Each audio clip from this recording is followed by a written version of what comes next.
Lindsay, it's good to see you. It's so good to see you. Welcome back to Birmingham. Thank you so much. I love being in the UK. It feels so good to be back in Birmingham. How's the tour going so far with Chris and his The tour's gang? been going amazingly. Chris is just such a sweetheart. His whole crew has sort of taken us in like family. It's been a really fun tour. Yeah. Now, I have to ask the important question. How was Harry Potter World? It was amazing.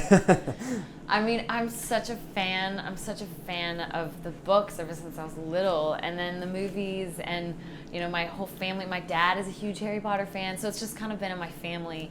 And it was really cool to get to go to the set and just see the detail that went into everything. Like, it's amazing when you really get to see where actually they filmed, you know, like the same sets that they used, and see like even in like the tables, and they just went to the nines. It was really, really cool. I was watching your What the L episode that you played the other day in the suite, so I was like, that is not looking like a good experience. Okay, so my day-to-day, her name's Taylor, and she was like, we have to get Birdie Bots because we need to try them out. And so I was like, okay, this is not going to be too bad. Like, this is going to be easy. And I was like floored by how disgusting they were. Like, I did not know how they get those flavors tasting so real. Wow. But some of the bad ones are really bad. The rotten egg one seemed pretty bad. The rotten egg one was bad, but the vomit one was by far the worst. It was exactly what it tastes like. And I was like, this brings back really bad memories, and I do not need to be tasting this in candy. I'm not going to be trying that anytime soon.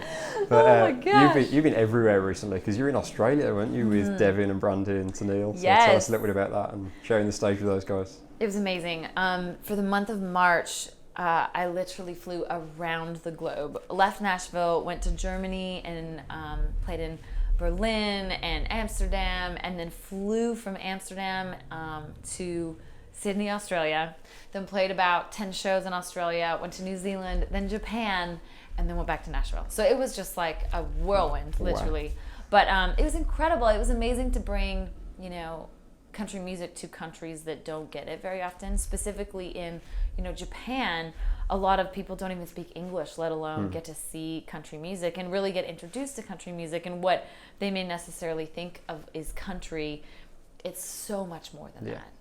And you had some big news yesterday, didn't you? The CMT Awards nomination for, is it Collaboration Video of the Year? Yes, Collaboration Video of the Year with Brantley. I had to call him. We had an off day, so we were touring the Edinburgh Castle, and right in the middle of our tour, the announcement came out, and we were like, oh my gosh. So I was calling Brantley in the middle of the castle, and I was like, Brantley, I'm in Scotland right now, but I just want to let you know, have you checked your email yet?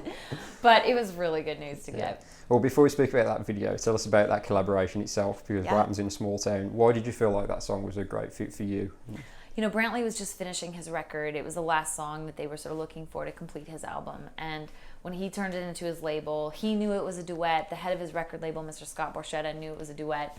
And so they were going back and forth on who they thought would be a good duo partner. And Scott was actually the one who was like, what about Lindsay Ell? And Brantley was like, man, if you do it, like I would be all over that, but I don't want to call her because I'm scared she'll say no. And I'm like, Brantley, are you crazy? Of course I was going to say yes, but Scott called us, and it took me like 30 seconds in listening to the song to the point where I was just like, this is really good. Like, this is a song that even if you aren't from a small town, you can still identify with, because everybody knows what that feels like to go through something that big in your life and have to be constantly surrounded by the same memories and same places. And I'm like, people can listen to this and really feel it.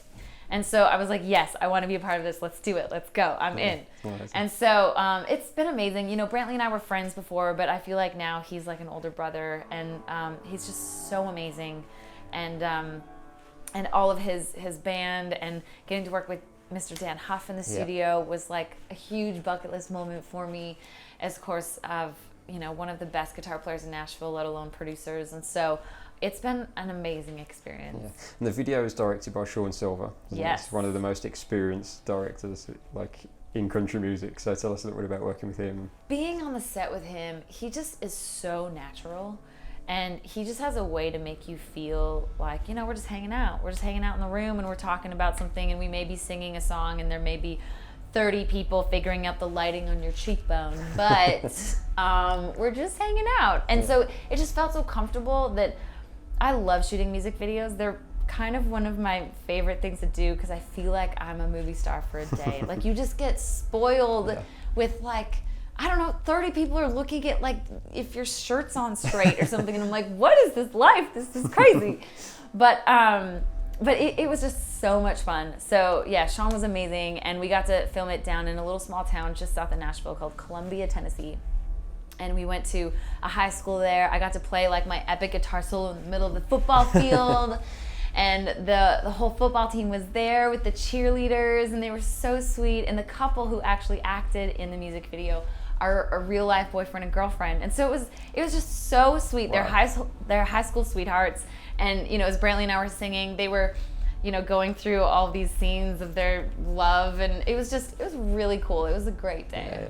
You've been doing a fair few collaborations recently, because obviously Horses with Keith, which was one of my favourite songs of that album. Thank you, me too. Distracted with Cassidy as well. Yes. So how inspiring is it for you to get into the studio with these different people, and how does that kind of boost you creatively? Well, I mean, being in the studio with Keith Urban must be huge from an artistic perspective. I feel so grateful to be able to collaborate with artists who I really look up to, and tour with artists who I really look up to. I think collaborations are so special because it's the weird ones, the weird collaborations, the artists that you would never think of putting together that are the most interesting to me all the time. Even when you look at performances on award shows, like the Grammys are really well known for it. They find artists from completely different genres, completely different walks of life, completely different fan bases, and they put them together for this 3-minute moment on stage that just becomes something so unique that it's like you're not going to see it anywhere else except right there. Yeah.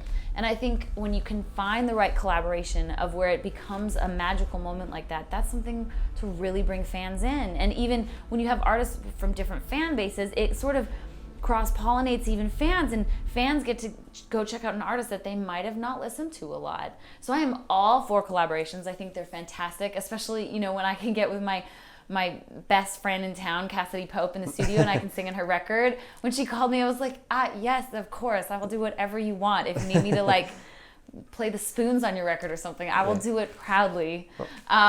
So it's a really cool thing that I think Nashville specifically, just the community of where we live, it encourages it. Yeah, I was reading your interview with Pip the other day. Yeah. Where you were speaking about a Christmas album. He gave me the idea, this has to happen. Like I'm going to start a campaign. I know, like Christmas albums are not big everywhere in the world, but I love Christmas. It's my favorite time of year. Yeah. And Christmas music has always been something that is like so near and dear to my heart. Fans have bothered me for years about making a Christmas album. And right now, as I'm in the midst of making my second record, I feel like it's just a good time to go and record some other music. And so I'm really excited about it. But okay, so you vote yes. It's happening, like I'm starting the campaign. Okay. I expect to see this campaign. This has got to happen. But you just mentioned your own new music that you've been working on. How far down the line are you with that project now? Pretty far down the line. Right. I've been writing like crazy. I write a lot for one album. I mean, I probably have written 300 or 400 songs myself. Just trying to choose through that, and then listening through a lot more than that of outside songs. Just trying to find those best, group of songs that represent where I am right now. And a lot has happened in my personal life and my career in the past couple of years, and I want fans to be able to see that on this next record and be able to feel my heart and hear my story of the ups and downs. And so I have a lot to say on this second record. I feel like my first album, The Project, did its job and then some. It was it's just given back to me so much. I mean, I've had a little bit of radio success from The Project, but not a incredible amount. And yet I feel like I've just gotten so much traction off of one album, and I've gotten to tour around the world a few times and gotten to meet so many new fans off of one record. And so I'm so excited to finally get to release new music. Like if I could send it out to all of you watching this right now in this minute, I would, because I'm so antsy. I even told my manager, I was like, can we just release it like in a few months? Like we can record it and just get it done. But I know good things take time. Yeah. So we're actually just hopping in the studio shortly after we get back to Nashville to start recording it. And I'll have some new songs out in the fall, and then the album will probably be coming out first of the year. Yeah. You just mentioned how well received the first album was, and it was amazing to watch how the fans kind of took those songs in and related to them in their own different ways, and it was so special to watch. So does that give you any kind of nervousness going into the second project? Yeah, because there must be so much pressure there for you now after that.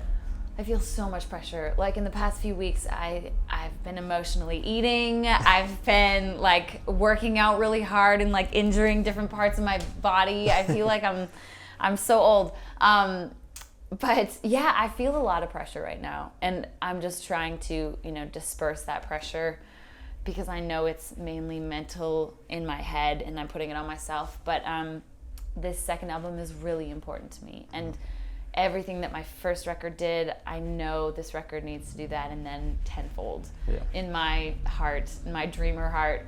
So yeah, I have big shoes to fill. I have a lot that needs to be done, but I know I can do it. So we're looking forward to it. Yeah, Go on, Lizzie. We trudge forward.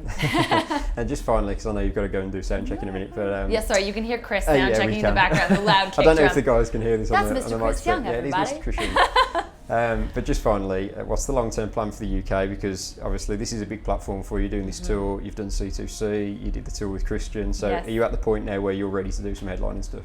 I am. I love coming to tour in the UK. It's like the audiences here, the fans here are unlike any other fans in the whole entire world. They're just so special.